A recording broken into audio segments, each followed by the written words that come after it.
I am now an angel investor. I invest in other people. So what am I looking for? I'm looking for their ability to get up after a knock. I'm looking for people whom I've watched go through adversity, own it, be responsible, work it through.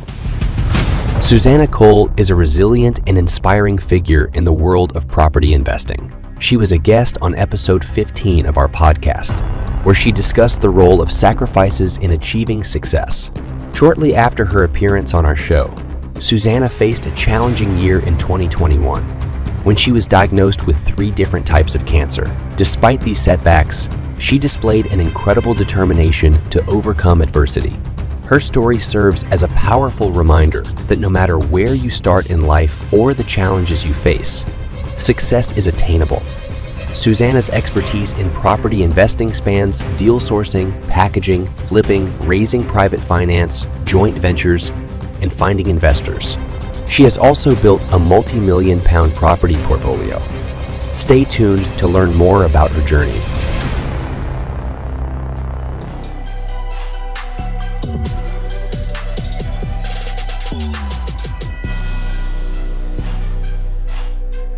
Susanna Cole, we have you all the way from Bristol. Thank you so much for joining us. Nice to be here. And we have been having a bit of a chat off camera. Oh, and we were like, days. we better get on with this because all this good stuff, we want to share it with you guys. You know, and interesting, myself, as you said, we've been building some very, very amazing relationship over the last 2-3 years now. Yep. I was on your podcast, not the first person, but on the earliest. The earliest part. Yes.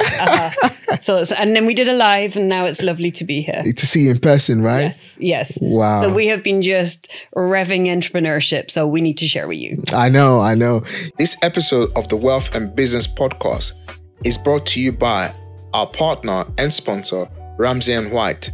Ramsey & White is an award-winning specialist intermediary covering property, finance, wealth management, and estate agency. The Ramsey & White team can help you secure or source funding for your buy-to-lets, your HMOs, your commercial development, holiday lets, portfolio acquisition. They also offer financial reviews covering pension and investment. Not restricted by lenders or locations, the team at Ramsey & White will help you build momentum covering or growing your investment portfolio.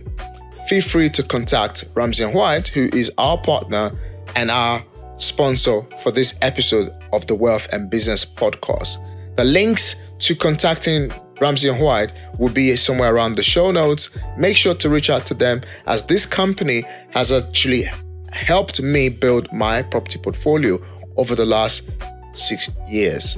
You know, I think I'll just go straight in, right? Great. So when it comes to OPM, Yes. other people's money, first of all, let's talk about what is OPM, Yeah.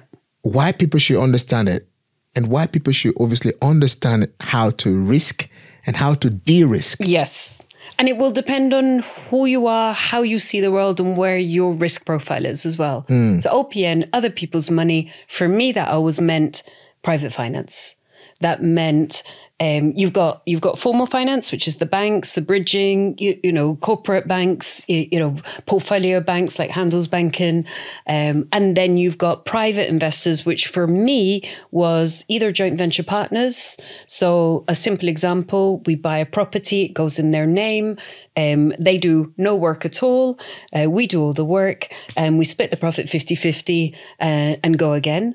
Or private finance, where they lend me the money, I buy properties, I either flip and make the money and then pay them their interest, or I buy, refurb, refinance and pay them out and pay them their interest. So for me, private finance was 2 routes: either joint ventures flipping, I never kept the JV partner, or it was lending me the money and then I don't mean I did what I want with the money, but I was either bought myself a property portfolio and repaid them, or I flipped with using their money. So JV partners, the risk sits on the property, whereas private loans, the risk is fair and square on your shoulders and you're obligated to pay them back yourself. So in terms of risk and reward, I always like to balance it out. Personally, I never raised more than, I raised millions and I've paid every single penny back, but I never raised more than £1 million at any one time. and then I paid it back, and then I went out to the market and raised it again, then paid it back. But that is private finance lending into me. Yes. Joint ventures, at one point, I had 30 flip joint ventures on the go at the same 30. time. 30. That was quite good fun, which meant that I was sharing 50% profit of 30 flips within the same time period. Yeah. So if you like, because the risk sits on the property, although obviously you have to do a really good job there, your risk on a joint venture is a reputational risk less than a financial risk, but clearly you're going to have to do everything you can to make sure it works. Whereas your risk on somebody lending you the money personally is a financial risk first and a reputational risk second. Yeah. You know, a lot of people often think OPM, other people's money, first of all, is a rocket science. You know, they are not people who are out there that's going to borrow you money. Oh, there are. Fantastic. I love the way you're coming. Oh, there are. My friend Arthur just raised £1 million private cash for last Friday and completed on a £2.8 million project. Job done. Yeah. And people often think it's a rocket science, generically, especially for those who are at the beginning stage of their journey. You know, I went through a journey myself, especially over the last 3 years, where I've been able to, you know, timeline over the last 3 years, I've been able to raise over 1.5 million. Well done. And I've gone through that first circle, which we were discussing now. You know, and now we're in the second circle, which means, you know, going, you know, having the evidence to prove so you can re-leverage and so on and so forth. But let's stay here for 1 minute. Okay. A lot of people think other people's money is too risky. A lot of people who are also looking to invest, to people that are able to invest their money in property, also think, what is my security? Absolutely. 2 questions in there. All right. So the person looking for the money, other people's money is too risky. What is your risk profile? So the way, if you don't mind, if I kind of pull it back to my situation, I thought to myself, number one, there are 2 different ways that I can secure their money. I would either secure their money on a different property to the property I was buying. Now that only works if you already got property. And I would either do that if that property didn't have a mortgage as a first charge, a second charge, or if that property did have a mortgage, I would do it as a floating or an equitable charge, which means the charge isn't necessarily registered at Land Registry, but it's registered in with the solicitors. Now, I'm not a legal person. Solicitors need to explain that stuff to you. Alternate, and I obviously would always have legal agreements, but I liked to secure larger sums of money always on assets so that if something went wrong, there is an asset to fall back on and that person's money is secured. Smaller bits of money, so 10, 20, 30 grand, although a large amount of money for a human being, they were not necessarily secured, but they were, I used to sign those documents myself in my personal name. So effectively, I'm on the hook for it. So what I was looking at there was saying to myself, okay, I'm only going $1 million at any one point because worst case scenario, I can work for 20 years and pay it off. Like I wouldn't enjoy it, but I can, you know, like back into a day job. Secondly, the larger bits of money of the fundraising triangle are secured on assets and the smaller bits are secured with my personal name on a legal document always. And then the other piece of, it's not formal security, but I also ran a couple of cash generating projects. Strategies. So flipping and deal packaging so that I wasn't just relying on the buy, refurb, refinance and pay the investor back and me renting out. I also had big lump sums of cash coming in as a deal packager and bigger lump sums coming in as a flipper to go, if anything goes wrong, then I got 2 more lanes of cash generating. And obviously your financial needs as the person risking your money with me are greater than my financial needs. And then finally, worrying about kind of being able to pay back as the human being, I would never take more than 20% of their pot. You know, I had people who were so enthusiastic. They're like, Suze, I've got like, I don't know, 600 grand. I'm like, great. I'm going to take 120 or 130 of that money. And they're like, please take the money. No, that's your entire pot. Let's start with 1. Let's make sure it works. I'm only ever going to take 20% of your pot because for me, that felt safer. Now, looking at it from the other way around, I am now an angel investor. I invest in other people. So what am I looking for? I'm looking for their ability to get up after a knock. I'm looking for people whom I've watched go through adversity, own it, be responsible, work it through. So I mentioned my friend Arthur, who just raised £1 million. Now, he and I text most mornings, and he for sure is up. Like, I'm not necessarily saying that you need to be part of the hustle culture, but he is almost always up working at 5 a.m., certainly by 6 a.m., because I'm a bit of an early bird. I'm like, morning. And he's like, right back at me. Morning. He's working. You know, so and I have watched him build his property portfolio and go through a number of adverse situations. You know, we've got a recession, you know, things don't always sell. So I've seen the behavior when it's difficult. And that for me is the number one. Like, obviously you secure it legally. Of course you secure it with charges against assets. But the basic thing is the leadership of the person running the project. Can they manage when the going gets tough? And that's the character I'm looking for. You know, when the going gets tough is usually the big problem. Yes. Because a lot of people are quick to run, bury themselves in the sand. Yes. And assume the whole problem is going to go away. And wouldn't we love to do that? Ostrich. No. It doesn't. No, it doesn't work. You have to work. Yes. To get rid of the problem. Yes, you do. Yes, you do. And I'll be really clear. Twice I wasn't able to pay people back in time.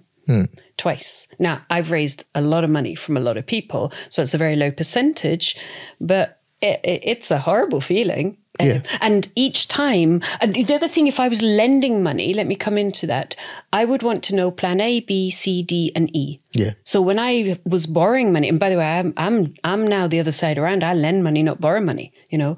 But when I was borrowing money, plan A might be buy refurb, refinance and rent out. Plan B might be, okay, if that doesn't work, I'm going to flip it and give them their money back. Plan C might be, okay, I'm going to run 4 package deals and give them the money back. Yeah. Plan D might be, I'm going to joint venture on another project over there. The profit for that will pay them, you know, their money back. And plan E might be, I'm going to get a bridge and pay them their money back. So there has to be a whole bunch of failures before I can't give somebody their money back. Yeah. Do you see what I mean? Yeah. And the plan F, which is basically a Ponzi scheme, which is I'm going to borrow from someone else to pay them their money back, that was never part of my reckoning. And I did it once. With my very close friends, I sent around a little text going, #help. and I only did it once, but that's not a solution. No, it's not. And it was because plan A, B, C, D, and E all hadn't come clean. You know, it's very rare that you have 5 different exit routes from a property and they don't come clean, but you know, twice they didn't. I mean, this is the thing. When it comes to building wealth, one of the things I've realized is even institutions themselves. Yeah. The institution themselves, there's a strong element of even Ponzi. That's why they have the, what's it called in the financial world now, where other institutions actually buy out the debt and then they restructure the debt. That's and so on and so forth. And on the other hand, the government himself is run with leverage. Yes. The government borrow to run government. Yes. But who are you? And where do you sit with that in terms of risk? So for me, and we've had this conversation before and I've really enjoyed it, we're very different people. Yeah. You're an empire builder, I'm lifestyle. Yeah. I live in Barcelona half my year. I go swimming in the sea every day when I'm there. And so I'm a person who likes things paid off. Yes. I'm a person who is very grateful for the banks, but is really comfortable owning property without any mortgages. And so that is a lifestyle because I'm interested in tranquility. So you got the massive equity sitting on the asset. Yeah. And no bank telling me what to do. In order for you to get to that place, obviously these are the steps that you 100%. You cannot get there, in my opinion and experience, without going through the going through the journey. Yeah, the journey. Yes. Because what we're trying to, where we want to go to with this is basically allowing, the audience to really know the build point. Yes. The foundation. Yes. How do you set up the foundation? Yes. Because from time to time, I speak to different types of people, different types of investors. Sometimes you have investors. I'll give an example. One of my clients is a member of our Wealth Circle community. he said to me, he said, Daniel, I would never in my life go to somebody to invest £100,000. I can't, because he's going to think I'm broke. He's going to think, he's going to think I'm suffering. He said, I get it. You teach it, but no way I'm going to go and do that. I'm going to go and bust my work, do whatever, I have to do to get the money. Now, and I want to invest in property. Did he eventually turn his thinking around, or is he still very stiff? Yes. Till today. So again, one of my students, Shania Banda, if she's watching, she's fabulous. And she was like, I am not working with investors. I'm like, okay. Last year she worked with 14 investors. But because it's a really uncomfortable concept. It is. Especially for people who are super honest. Because that feels so outside of almost morality. But actually, if we think about... So during lockdown, so my dad was a maths professor, retired early, clearly, power of compound interest and all the rest of it. And he's in his 80s now, very fit man, very, very nice human being. And in lockdown, every day, he sent us the story of one of the owners of the house that my mum and dad live in outside of Glasgow. So it's a very old house, so it's had a lot of owners. And 150 to 200 years ago, there were no mortgage companies. So you're familiar with the brand Scottish Widows? Yeah. That's because people bought houses 150 years ago by borrowing widows' money, private investors. Yeah. And it was fascinating. He would send us the old, in lockdown, it was just like an entertaining, lovely thing that my dad did. And we were like, let's look at this. And he would send us, so-and-so bought the house and what were they funded by? The widow so-and-so's money. Because at that point, just because they weren't maybe as modern as they are now, women weren't able to manage they weren't permitted to manage their own money. So that was private finance. Yeah. But now that's turned into corporate. And I think people just need to get past the uncomfortableness of thinking this is private finance, is not allowed, and saying, well, let me put into place the structures to ensure the best possible return for my investors, the safest possible route for my investors, and the safest possible route for me, which is 5 plans, which is a ton of research on the property, which is fixed price contracts, which is, all of those things, good governance, good professional property work to keep you safe, to keep your investors safe in an entrepreneurial situation. Yeah, I totally agree with that, because if you don't have the plan, if you don't have the exit strategy. So I always say you have to have the exit strategy for the portfolio. Agree. You have to have an exit strategy for diversification of your clientele. Yes. Your clientele means your tenants. Yes. The kind of people who are going to live there. Yes. Because there has to be 2 exits. Number 1 is your exit in terms of, are you selling? Are you refinancing? Are you refinancing? Are you taking a second charge? Yeah. And as well as, are you generating cash flow? How many percentage was the return on investment in 12 months' time? Yeah. Does the return on investment in 12 months' time pay down the debt? Yeah. Or does the return on investment in 12 months' time actually pay down the interest as well? Yes. Because it's all about how do you keep your investors sweet. That's right. Raising finance and using other people's money is obviously, it's something that you and I had to learn, we have experience in it. And some people don't understand how it works. But the very basic thing first is you have to understand how to manage risk. Yes. It's so important to understand how to manage risk. So what are you going to do when everything goes wrong? So 1, if you get a down valuation. Which can happen. 2, if the property doesn't sell at the market price of which you will sell. Happen. And you've actually overdeveloped the property and you couldn't sell. Mm-hmm. Number 3, what if it wasn't just the market to sell? Right, the world we're in now, affordability has gone over the roof. Yeah. Right? So people could be interested in buying the property. It's almost like 2 people have to come together with one single income in order for you to get the appropriate mortgage to buy the asset, right? 4, I think I can go on and on. Yeah, I think you can. Let's keep going. Yeah. All right. Okay. Number 4 is, what if, you get the exit in terms of how to get the money out? What if the right tenant doesn't then rent the property from you, Yeah. and you're stuck, instead of servicing the investor, you're actually now servicing the debt, the debt and the investor unable to pay them. What is the exit strategy? Yeah. Finally, are you going to just allow time pass so the market can just automatically correct itself? Which is one of the things I love about property, because over time, property always have a way, if you allow time and patience, it does have a way where it can just auto-correct itself, but you have to allow time.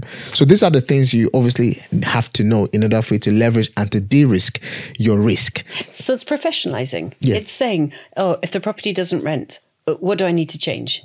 Is it the decor? Is it the marketing? Is it the company that's renting it? Is it the client that I'm aiming at? Shall I do service to company? You can own all of those things. All of those things. Yeah. Every single one of those things you just listed, there are solutions for. Yeah. So it's kind of knowing your craft as well, isn't it? Yeah, it's absolutely knowing your craft. So why are many people learning the skill on how to leverage and raise money? Why are they not? Why are they not? They're scared. Why is the fear? Because we're brought up not to, and I'm brought up not to like debt. I'm 100%, I come from Scotland. You're not going to do that. I think we're frightened. I think we also, people who go bust are usually people who've borrowed money. Mm-hmm. So we know that we are increasing our risk, but what we have not necessarily done is learn exactly what you've just laid out, which is the professional route to reduce the risk by managing the projects well and having alternative exits in case the first exit doesn't go well. I think that people feel it's too static. Whereas actually, I've always felt a bit like a boxer in property. I've always felt like your footwork needs to be really nimble. So, for example, when I'm flipping, if I'm going to flip, I know before I've even bought the property what I'm going to sell the property for 4 weeks maximum. Then I'm going to drop the property to blah for 2 weeks. Then I'm going to drop the property to blah for 2 weeks. Then I'm going to rent it out as a single-let, multi-let or serviced accommodation. I know that before I've bought the property 6 months earlier, because I'm nimble-footed about managing risk. And I think people don't feel that the solution is within their hands. And so they feel like, oh my goodness, what if I borrow money and then it goes wrong? And it's like, well, it's going to go wrong at some point. So therefore you move to plan B. And you've already thought that out. So it's okay. And then you move to plan C and you've already thought that out. So it's okay. So I think if people were to feel more fluid about their ability to come up with multiple solutions, then it would feel easier to borrow money. And of course, nobody does a newspaper article about somebody that's borrowed millions of pounds and paid it back. I mean, I have not been approached by The Times or The Guardian about that. No. They do newspaper articles about people that go bust owing, 10 million quid. But that's the reason why the news is very negative, isn't it? Yes. The news is very negative because negative stories sell. Someone recently reached out to me and said, oh, Dr. Daniel, I love what you've been doing. I can see your growth. I followed you the last 5 years. Yes. And I know exactly I've seen your growth. Yeah. Thank you. And he said, I've seen where you started 5 years ago and I see where you are now. And he said, I just wanted to talk to you because I wanted you to be careful. There's been so much good things being said about you that it almost looked like the world is waiting to see one negative. And I said, you know what? Negative is a good thing. Yes. I said to him, negative is a good thing. I said, the reason why negative is a good thing is I'll give you a very simple story. In 2015, I lost £150,000. Today now you're talking to me, I have built a gross, business that's done over 7 million in assets, and so on and so forth. So I said, so sometimes you've got to give away what you don't have. What you already have to get something new. Yes. And this is the mentality entrepreneurs need to have, because at the end of the day, sometimes it cannot be perfect. If you're looking for perfection, then you can't be thinking about how to leverage raising other people's money to do it. I raised millions of pounds and so we ended up doing 45 million quid's worth of property. It was 217 deals in 4.5 years, right? 45 million pounds. Yes, worth of property. And we agreed purchase price at 30 million quid. So 15 million quid discount before refurb, okay? Wow. 217 deals. I had done about 23 million pounds worth of property before I even had a website. Like in this digital age, to be fair, I was a bit slow and I should have had a website before then, but done is better than perfect. Get on with it. Pick up the phone, go. Yeah, absolutely. Sometimes I think a lot of things do hold people back, so people would want to have a loan agreement before they go and talk to an investor. That's sensible. And some people... finger pointing. That's fine. And some people will actually go and get invested and find a loan agreement. Yeah. I personally would like the person to have... because if you have a loan agreement, you can literally say, hey, shall we go over the agreement together? No. And actually that really helps. You're explaining it and they're reading it, but you're talking it through and saying this clause means this. Obviously, they have to take legal advice. Yeah. Of course they do. You're not a lawyer, Yeah. But you can collectively, shoulder to shoulder, have a cup of tea, sit in a bed, a banquette in a cafe and say, should we just go over this together? And it allows them to understand the process and it allows you to understand the process. So I quite like people being prepared. But then I'm a geek, aren't I? Yes. I love that. I love the fact that you're a geek. So for a lot of people who are looking, because one of the things I say all the time is you can get into property ownership and build long-term wealth. Yes, you can. By leveraging, by raising finance, especially private investors, because the truth be told, there's so many people that are actually sitting in the safety of the £100,000 savings they have in their bank account that is actually losing their money in the bank right now. So I was having a very interesting conversation with someone the other day and said, I have £130,000 in my account in the last 2 years. And I've watched some of your podcasts, some of things you say, but I just love to see the account balance. And I actually broke it down to him and I showed how much he's lost over the last couple of years. He's been watching me say OPM. And I said, for example, I offer XY to this amount and here is exactly how much you've lost. And he still held it very close to his chest. Okay. How about we help you build a property portfolio? Again, he saw that at risk because the current interest rate is gone up. There's been recession. There was lockdown. I mean, during lockdown, I bought a house for 450. Now the house is worth 1.1 million. That's okay. And that's okay. Do. Now, and you just have people just stuck in these ways. But then ultimately, your job is almost not to persuade that one individual. I think when you're... there are multiples. Yes. When you're recruiting investors, it's that classic investor triangle. And lots of people with a small amount of money at the base of the triangle, and then middle amount of people with a middle amount of money in the middle, funnily enough, and then a small number of people with, 5 million and above at the top of the triangle, cash, that is. Yeah. And so the way I always saw it was, whilst somebody with 130,000, 140,000 could be a really great investor, and I'll do 5 to 9 touch points with somebody because you don't really trust them. They don't really trust you until, whether it's a phone call, a meeting, a coffee, a Zoom call. If after between 5 and 9 meetings, they still feel uncomfortable releasing any of that cash, then that's just their comfort zone. So I will find the person who is comfortable releasing cash, but I'll only ever take 20% of their money. I think the other thing is people are like, oh, I need to go and find somebody and take their money. Or not take, but, borrow their money. Borrow their money. No, what you need to do is meet enough people who have money. From that pool, there'll be a number of people who are willing to invest. And from that people, the number of people willing to invest in property. And from that people, if you want to do it in property, there'll be a number of people willing to invest with you. So the stats are so simple. 1 in 10 people have money, right? Yeah, 1 in 10 do. 1 in 2 will say yes to you if you get them to 5 to 9 touch points. It's that simple a system. I totally agree. No more than that. At the beginning of the podcast, you mentioned you're now in a place where you invest. Yes. And then you also mentioned you're in a place where now, you like to be in control rather than being in control. So I'll use myself here as a case study, and then obviously we can relate that to the audience. When you've been in property since 2009-ish. Yeah, 2008. Yes. 2008. I pretty much started with Lehman Brothers going down. Yeah. Or 2008, 2009. Yes. So you've been in property for over a decade, going to over 15 years, approximately 15 years now, right? Yeah. So you've been in property over 15 years. You've been through 2 cycles of recession. Yeah. Currently just gone through one, and the one in 2009. Yes. Ish. Which is where I made my fortune. by buying. Yeah. When everyone was saying you're crazy. Sorry, I'm deviating. No, I like that. You know, because you make money when other people are saying don't do it. Yeah, you do. You know, and I totally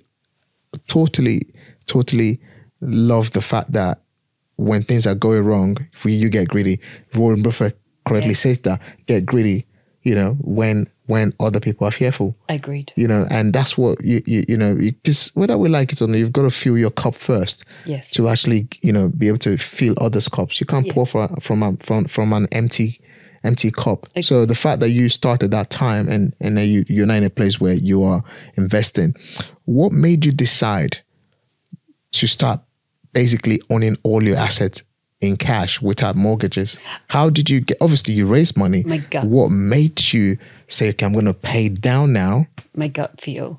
Just my body, my gut. Do you know what started it? So when I started, you know, you're like super wide-eyed, you're going to these property events, you're looking at the people at the front who are either talking about raising money, you're thinking that doesn't happen, or you're looking at people who are talking about buying discounted deals and you're thinking that doesn't happen.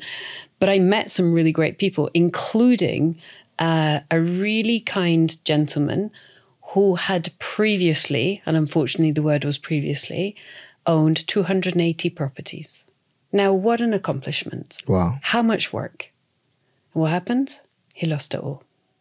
And I met him at the very beginning of my property journey.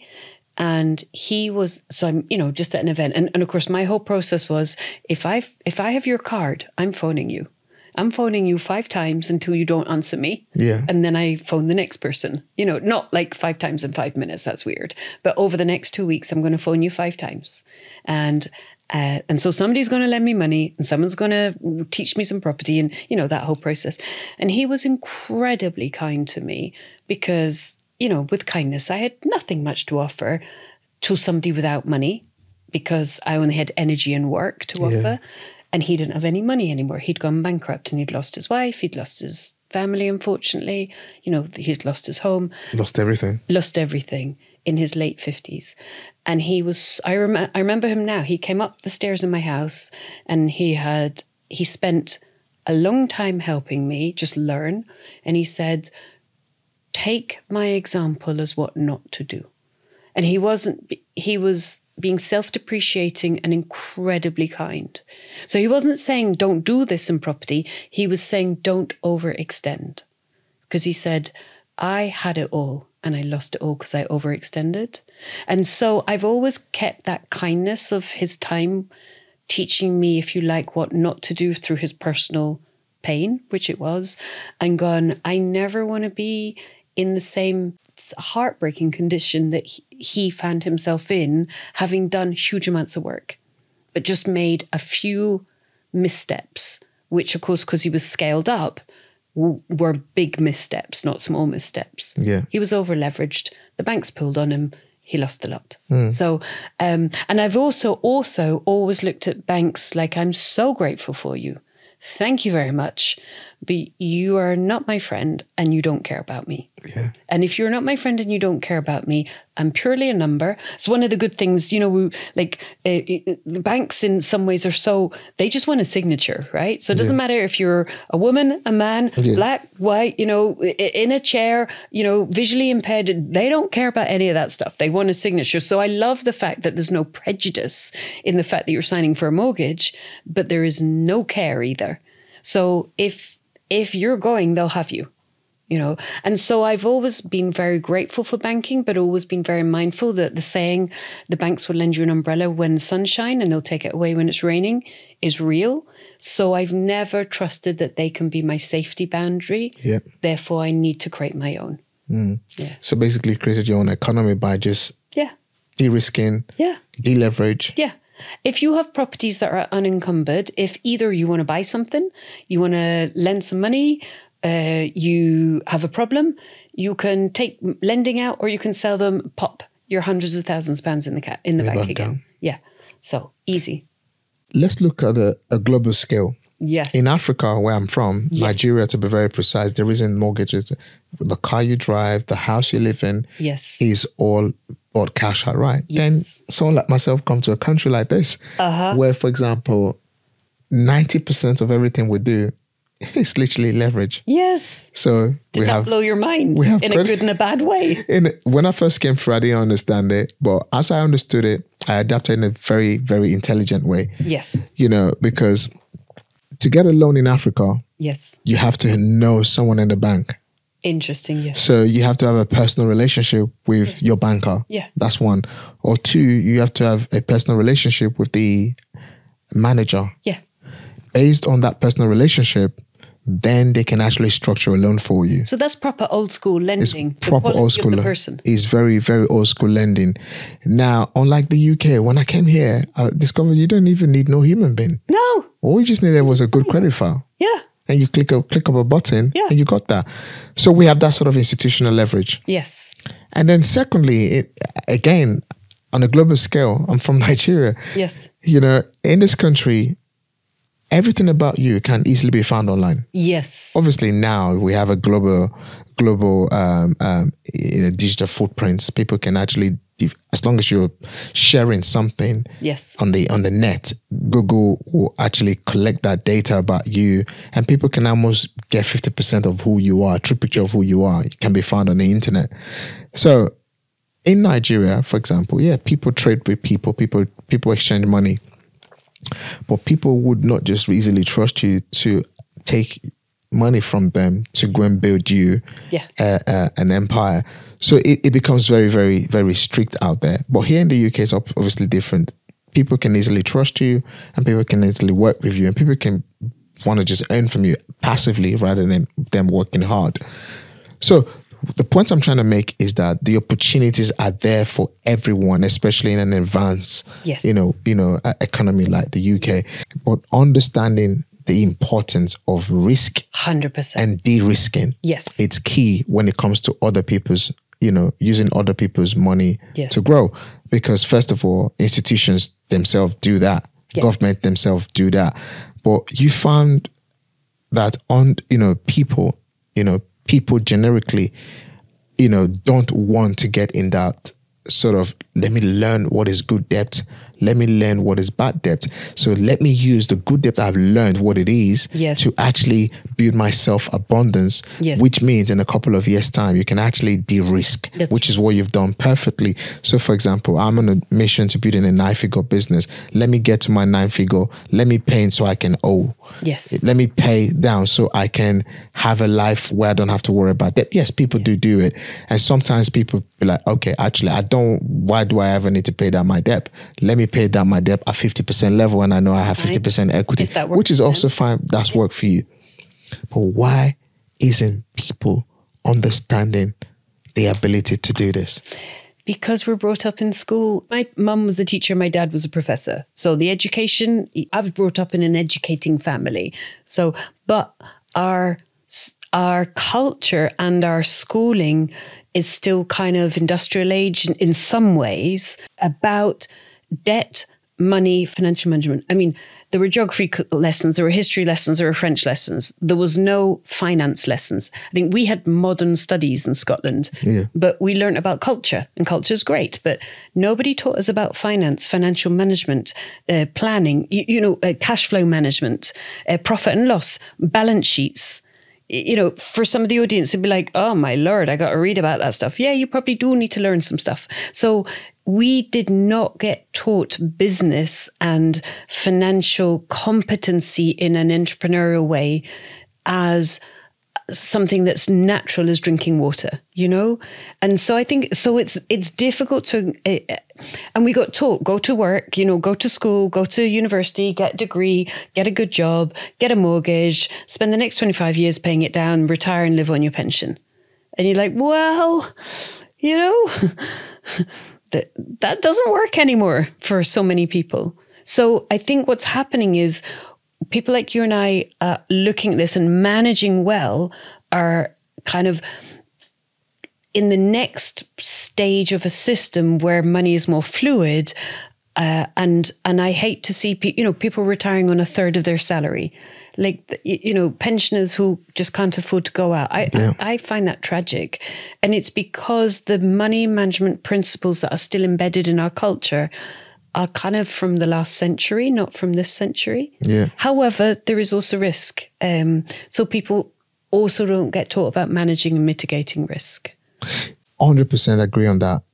People aren't taught managing risk and litigating risk as well. Yes. And obviously, entrepreneurship is not for everybody. Yeah. So for those who are listening, one of the things our audience are all entrepreneurs. And probably we do have entrepreneurs who are starting or people who are just aspiring.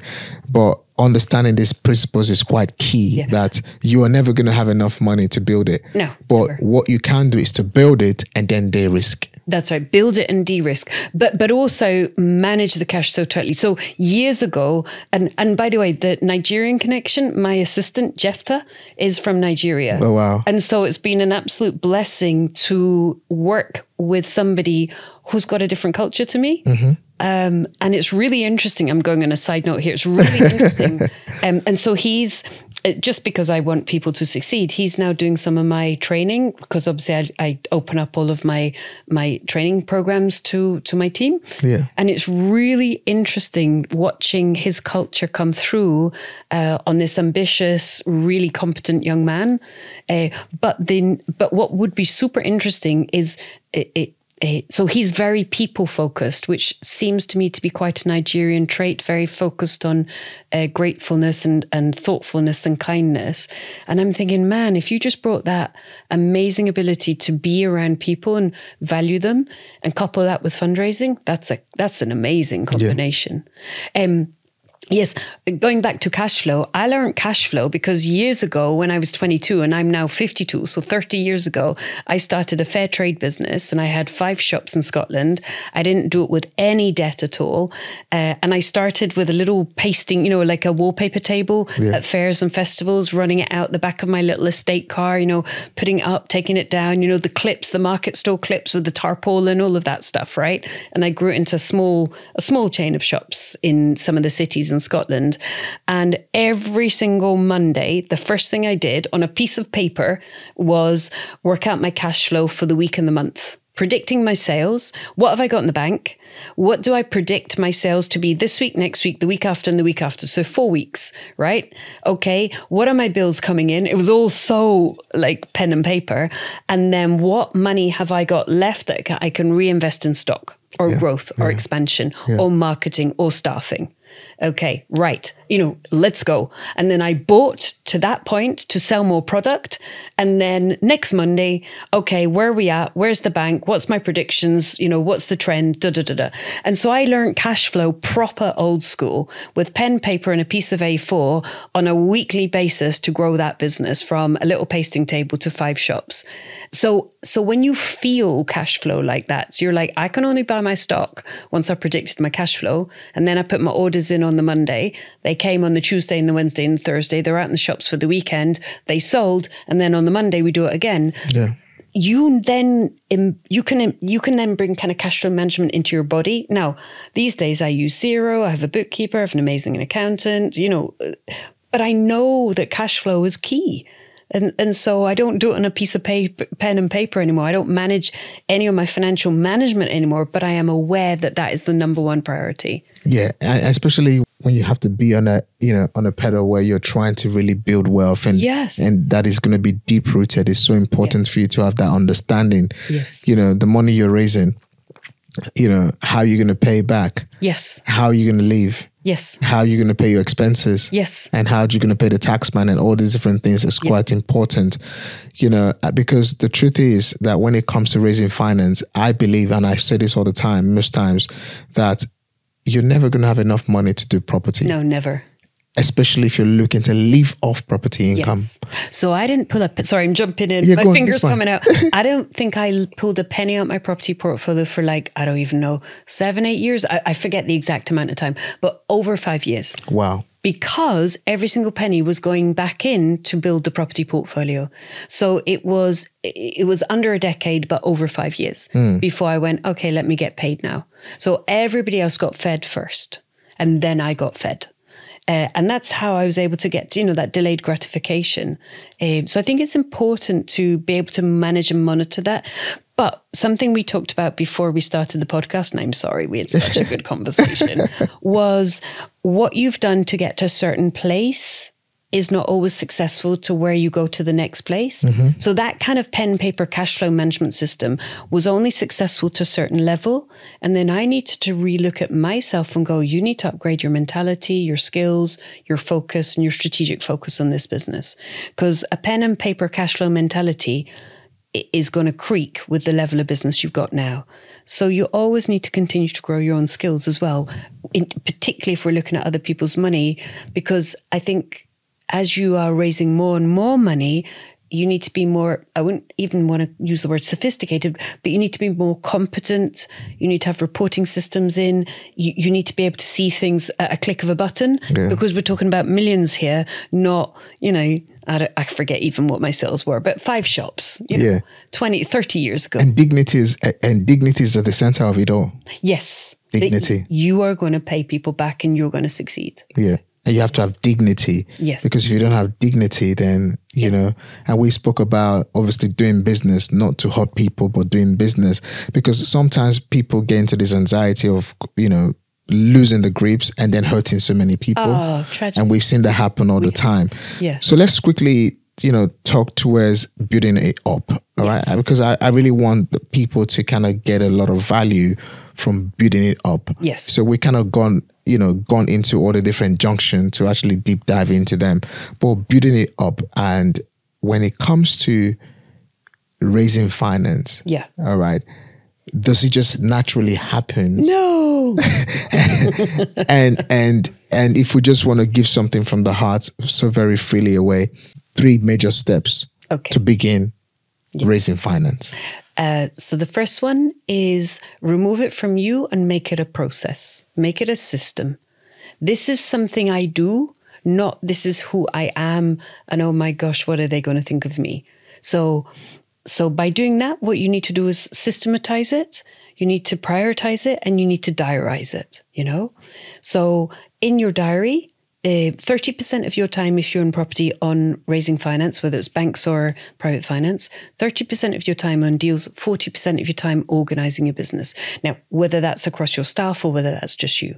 So let's just take that 30% of the time. So you're going to put between 1.5 and 2 days a week in your diary before you get out of bed on the 1st of January to say, those are my fundraising days. They're normally going to be the day after you go to an event where you meet lots of new people, right?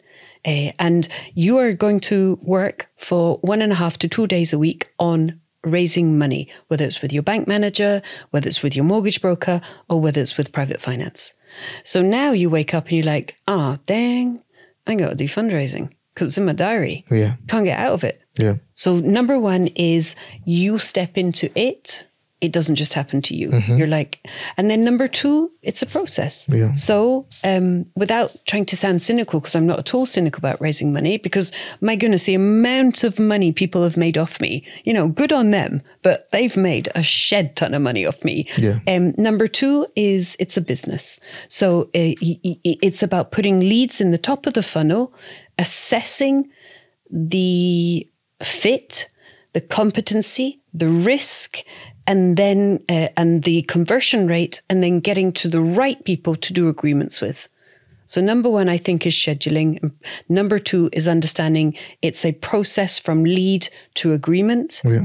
And then number 3 is that whole kind of forward planning, cash flow management, like we've talked about. Yeah. But the other part of forward planning, I think, is for me when I raise money. So say you lent me money, right? Yeah. On the 1st of January, you gave me 100 grand. Thank you very much. We agreed an interest rate. Everything was signed. Lovely. And every single month I paid you.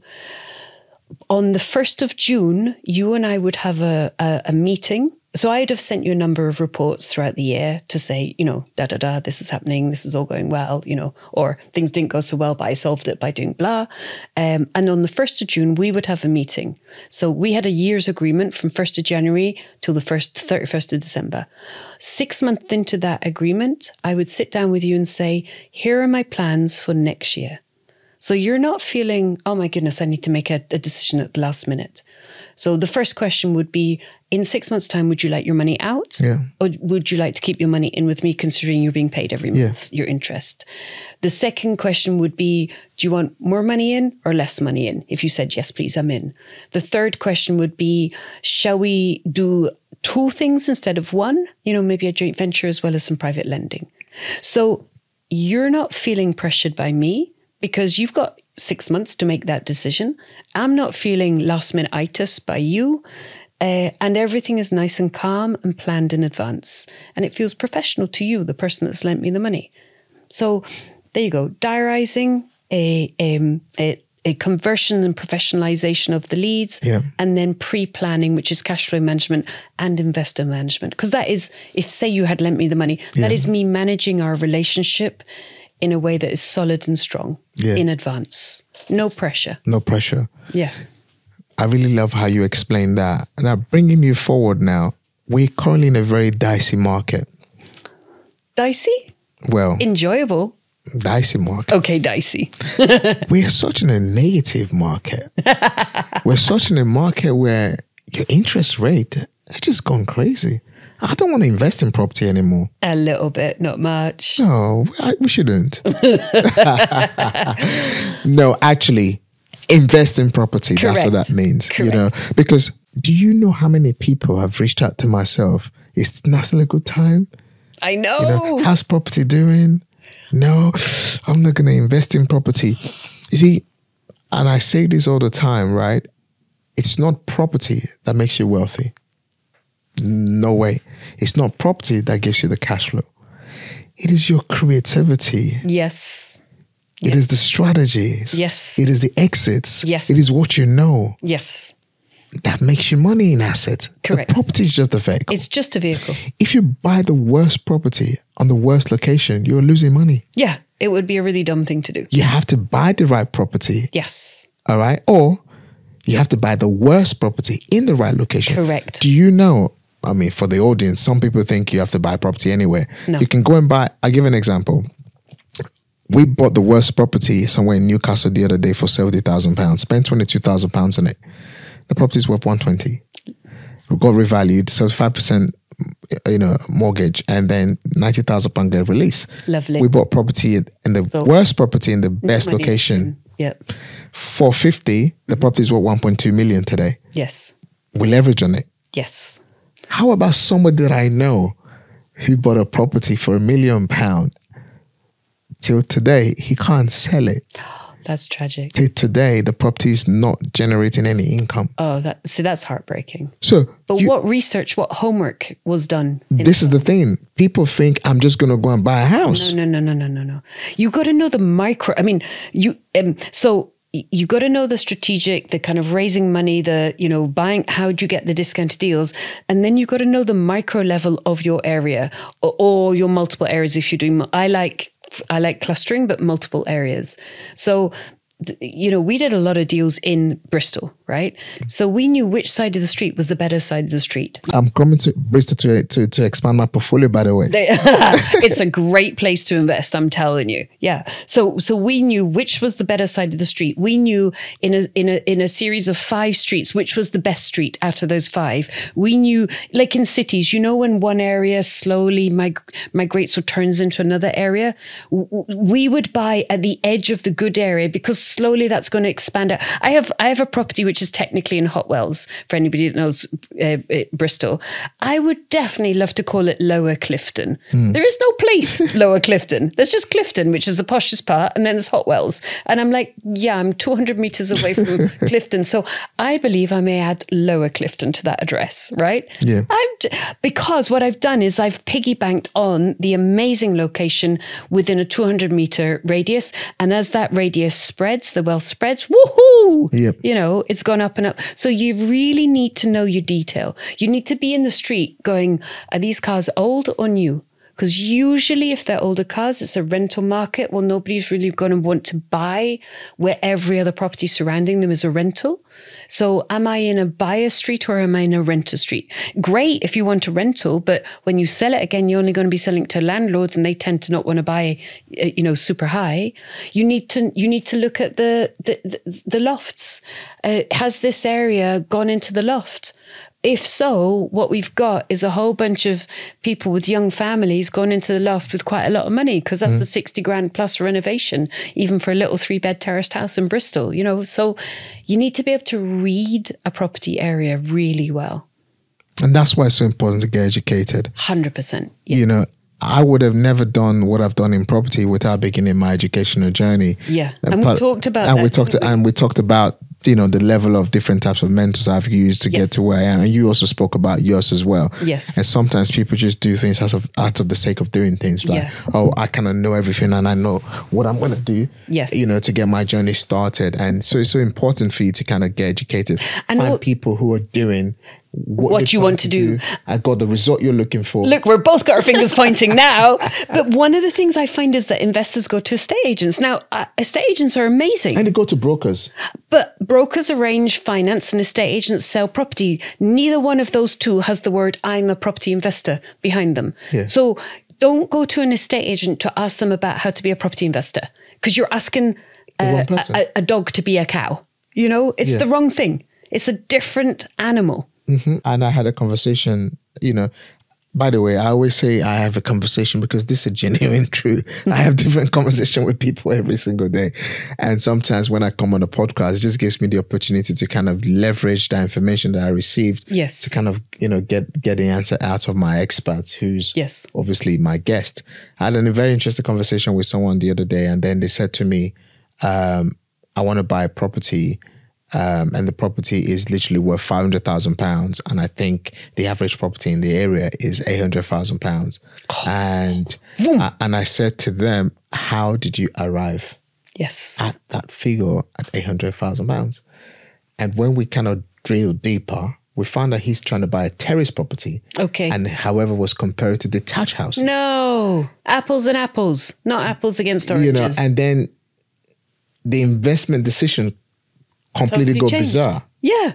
So you're thinking, there are properties in the area that's worth £800,000. So because your terrace property, so you do have people who make uninformed decision, and that's really when it comes to property, frightening and sad, because that's no good for them or their family, let alone anybody else who's funding them. Yeah. Absolutely.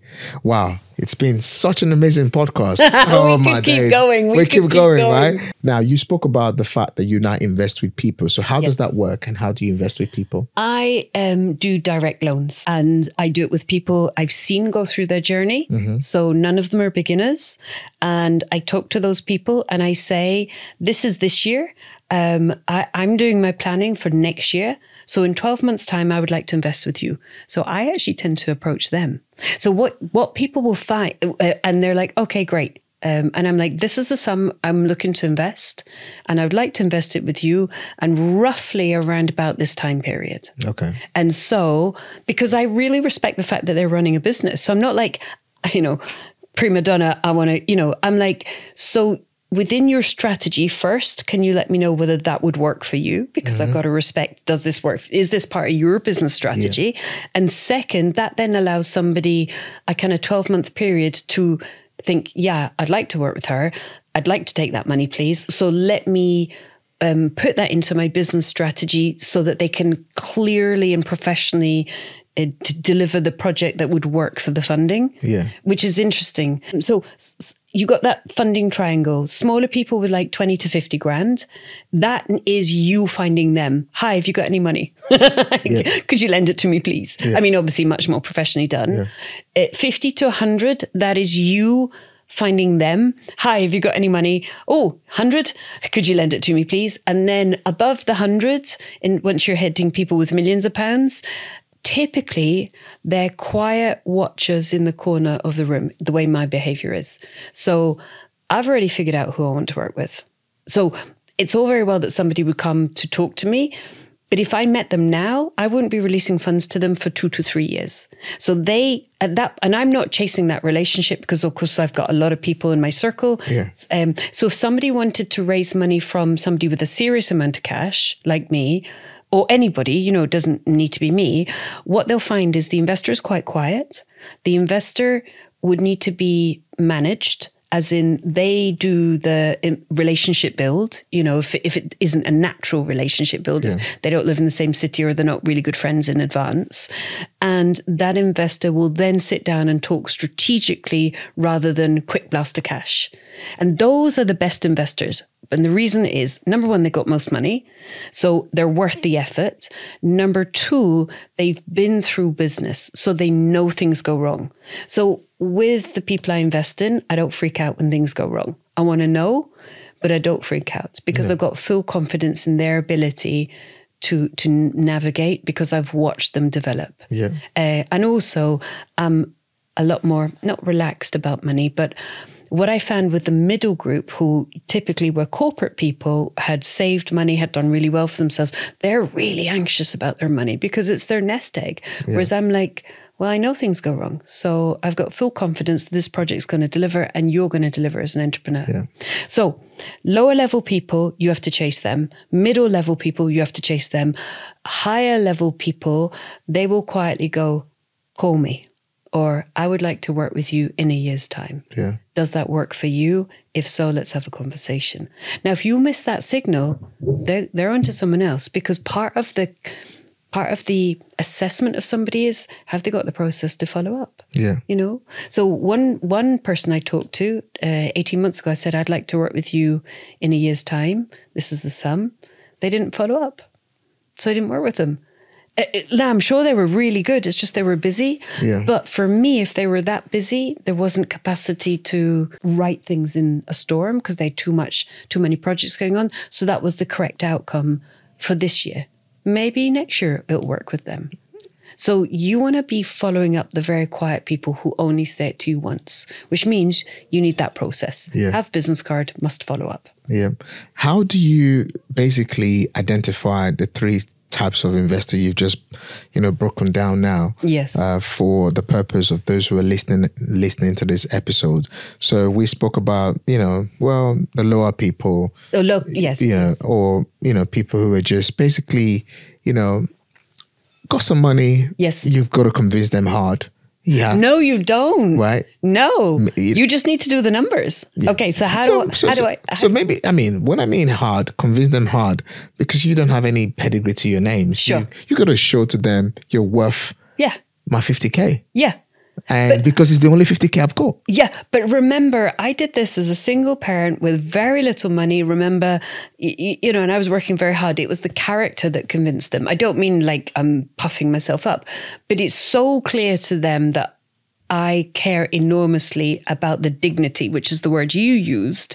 It's so clear that when somebody signed, at that point it was checks, by the way, for you folks under 30 who've never written a check, they were writing me checks. It was so clear when somebody, like 15 years ago, when somebody wrote me a check for 50 grand, my throat would constrict with nerves. And I'd be like, thank you very much.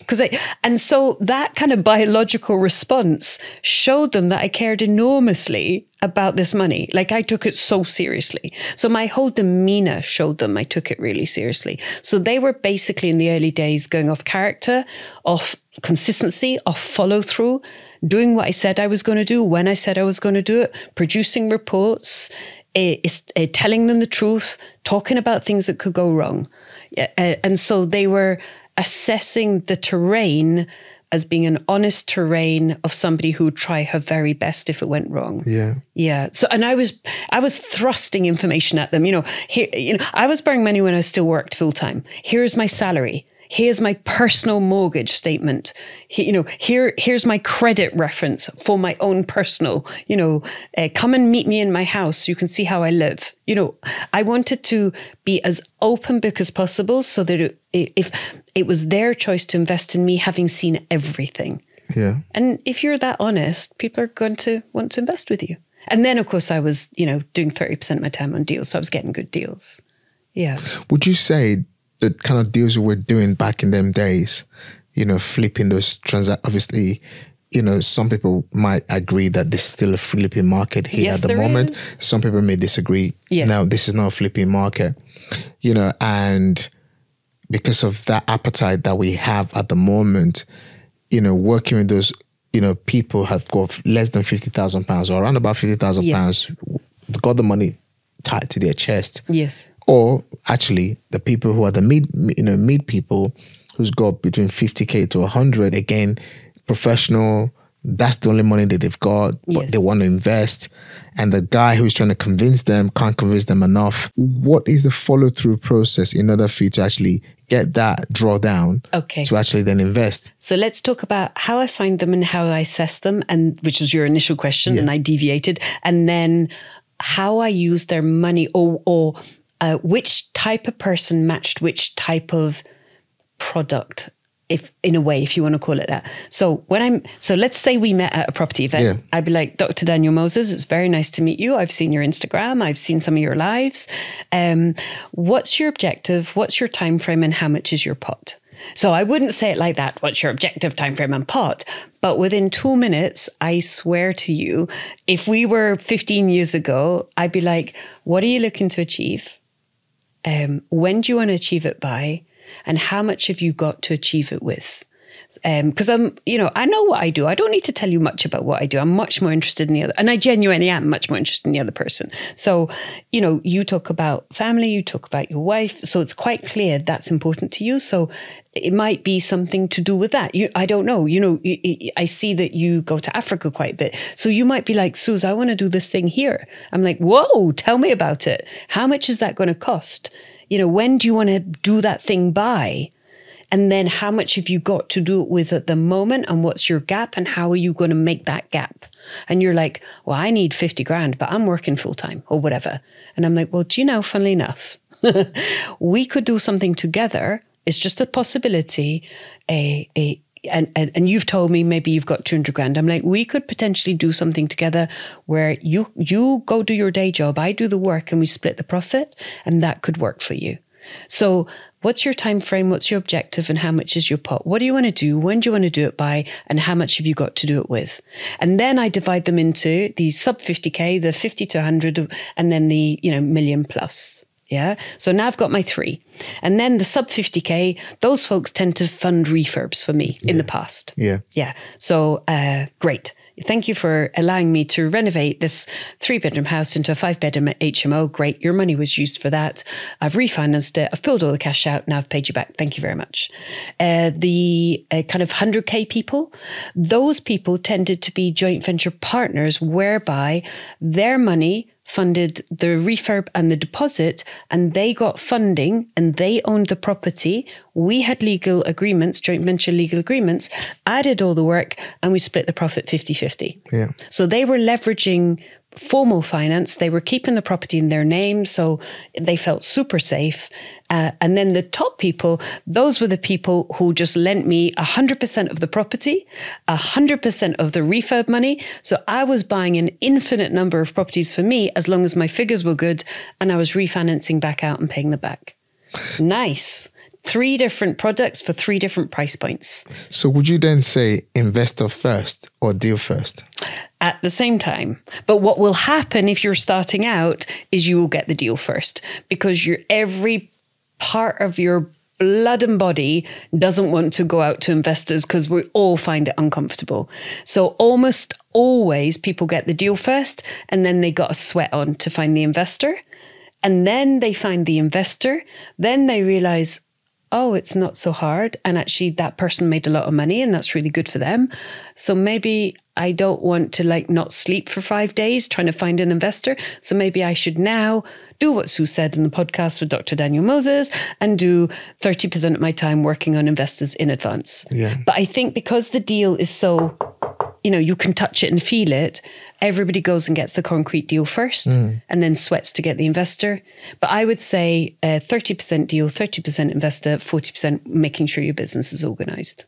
I totally agree with that. at the moment, what I'm actually doing is just building my investor pipelines. Yes. I'm just building the investor pipeline every single day, every single week, every single month, year in, year out, building my investor pipeline. Because in this current market that we are in right now, there's deals everywhere because people are not buying. Exactly. But what's not in the market is the flow of people who have whet appetite, ready to invest. Yes. So currently for me, what I'm doing right now is, building my investors pipeline all the time. Yes. And then, bringing the deal in. Because for me, how I'm thinking is, what is the point of having the deals and not having the investors to do it? So I really love how you also do it. So basically, get the deal, especially if you're starting out, because no investor wants to work with you when you haven't showed them they don't know what you're going to do with the money. They don't know who you are. You have no credibility to your name. Yeah. Maybe you don't even have a community behind you, or who you can point to their examples of this is what this person has done. So it becomes very difficult that you have to obviously get a deal on the table. The number has to work, and so on and so forth. You spoke about delayed gratification. Yes. And I couldn't have not go deep in delayed gratification, because even coming to look at what I've achieved especially since 2019 to now. Yes. And I look back all the time. I'm somebody that I always look back. I always look backwards, Part of the reason when I wrote my new book called The Test, I actually looked at 22 years of my life to write the test, because I had to qualify what makes me want to talk about mindset. Yes. Because the test is all about mindset, transitioning from an ordinary business or an ordinary individual to building an extraordinary business, or transitioning from a unknown business to building an unforgettable business. Yes. So which is quite key. Yes. That can happen overnight. You cannot go from ordinary to extraordinary because it just happens. No, it goes with experience. It goes with life. It goes with being able to delay what needs to be delayed, all right, in order for you to be gratified. But we now live in a world today where property, especially property circle, property entrepreneurs, I know, do not understand delayed gratification. I know. What's your take and advice? Don't buy the Porsche until you've got properties unencumbered. Like we live in a world where people rent cars to show off. I love a good piece of luxury, but that's surface. The depth is a pillar of strength and rootedness in financial wealth. So wealth is quiet. Like new money is a little bit loud. Wealth is quiet. Wealth is quiet. And actually, I'm more interested in quiet, long-term wealth and I had to write that down, by the way. Wealth is quiet. We were talking before the podcast, and we were like, we have to get this on camera for you guys, because we were so enjoying the entrepreneurial conversation, and that's part of quiet enjoyment of the game itself. But so I'm interested in quiet, intelligent, long-term wealth over let me rent a car, but not, not me, but like somebody, let me rent a car, but not be sure if I can actually make the payments. That's mad. No. The toys are like I have an apartment in 9 minutes from the beach in Barcelona, right? I love it. I spend half my time there, and it is my home. And I just came back from it a week ago. But I didn't buy it until I bought it with cash. It's my home. Although I would call it a toy, it's my home. It's 50% of my time is in my home there. And but I didn't buy it until I could buy it with cash. So I didn't buy it's not quite beachside, it's 9 minutes away. I didn't buy the beach apartment until it was bought with cash. So I'm old school. I'm from Scotland. You can't spend your money twice. So you either spend it on fancy stuff too early, or you spend it later when actually it's a lot cheaper to spend because you're not paying any interest on anything. Do you see what I mean? Yeah. So we're not going to go into any detail here, but I had a very serious illness, as we talked about briefly before, which we don't need to talk about today. And I'm definitely. But on every scan, I bought myself a gold, like I felt like an Egyptian or a Roman holding on to talismans. So I only bought the gold jewelry, and we're not talking small stuff. after the scan result came clear. And all I was trying to do was hold on to, obviously I did all the usual stuff, all the, the eating well and the sleeping and the, the meditation and the parasympathetic state and the exercise and everything. But I also superstitiously said, if this scan is clear, I'm going to buy myself that 20 grand necklace. If this scan is clear, I'm going to go to Cartier. But I only did that way past, I didn't buy myself nice things until I was way past the stage 1, which is the acquisition. I was way into stage 2, which is the pay down. And I did it partly to bolster myself like a child. When your child is being naughty in the kitchen and you're like, oh, honey, play with the saucepan and the wooden spoon. And it's a distraction therapy. I did it as a distraction therapy rather than a bling. Mm-hmm. I was like, Susanna, this is tough. So why don't you go to Cartier? Why don't you talk to the assistants there? Have a gorgeous afternoon trying on jewelry. Identify what you think is beautiful. And then when the scan comes through clear, you could buy it for yourself, my darling. But that was like years later. And so I was able to do that. Wow. The power of delayed gratification. So it doesn't mean that you delay forever and you're in like a holy, cardigan. Like you can go bling, but go bling when it's your cash. I mean, a lot of entrepreneurs do say life is for the living. Yeah. You got to enjoy it too. And then you're still building. And sometimes just because you're not going on 5 holidays, 3 holidays a year, people don't perceive you to be successful. And people are stuck in that sort of abilities, which again, you're not building anything. You're actually building to spend rather than actually building, to become... Yes, to become free. To become free at a later stage. Yeah. There are certain things that you might do in the process that could be impactful to your decisions for growth. Yes. But there are also some certain things that you can do at that point of building that could obviously turn everything and just, destroy the foundation. I have a friend who's Jamaican and I was talking to her on the way down. And she's not been particularly well for the last month or so. And I'm like, how are you? How is it financially as well for you? And she went, Suze, I'm with her beautiful Jamaican accent. So I can't do the accent, but she went, Suze, I'm Jamaican. I don't put my hat where I can't reach it. And I was like, that's so good.